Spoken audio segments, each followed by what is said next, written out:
પોરબંદર મહાનગરપાલિકા દ્વારા પૂર્વ પાલિકા સદસ્યની બેઠકનું આયોજન કરવામાં આવ્યું હતું, જેમાં પોરબંદરના વોર્ડ નંબર 7ના વિવિધ પ્રશ્નો રજૂ કરવામાં આવ્યા હતા. પોરબંદર મહાનગરપાલિકા દ્વારા તાજેતરમાં દરેક વોર્ડના પૂર્વ પાલિકા સદસ્યોની બેઠકનું આયોજન કરવામાં આવ્યું હતું. આ બેઠકમાં વિવિધ વિસ્તારમાં ચાલતા વિકાસના કામો અને સમસ્યા અંગે ચર્ચા કરવામાં આવી હતી. ત્યારે પૂર્વ પાલિકા સદસ્ય જીવનભાઈ જુંગી દ્વારા વોર્ડ નંબર 7ના વિવિધ પ્રશ્નો અંગે લેખિતમાં રજૂઆત કરવામાં આવી હતી. ગઈકાલે જે મિટિંગ હતી સમસ્યાઓ માટે અને વિકાસના કામની એ બાબતે મેં પ્રજાપતિ સાહેબને અમારા 7 નંબરના વોર્ડના વિવિધ પ્રશ્નો મૂક્યા. એમાં સૌથી પહેલાં તો જે જોખમી ઝાડ હતા એ એમ કહેતા હતા, એ લોકોનો બહાનો એવો હતો કે ભાઈ આ વાયરો નડે છે. તો એક્ઝિક્યુટિવ એન્જિનિયર જે પીજીવીસીએલના છે એને કીધું તો એને ટીમને મોકલી, એ લોકો તૈયાર જ છે. એટલે સાહેબને કીધું કે એ લોકો તૈયાર છે, તમારે જ્યારે પણ ઝાડ કાપવા હોય ત્યારે વાયર ઉતારાવશે.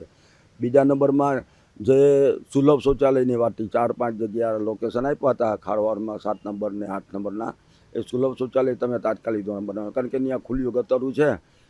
એ ખુલ્લી ગતરું છે ને એ ઓવરફ્લો થાય તો કોઈના નીચાણવાળા વિસ્તારમાં મકાનોમાં મળ જાય એના માટે, કારણ કે અતિ વરસાદમાં ઘણી વખત બને છે ને હું રૂબરૂ ગયો છું.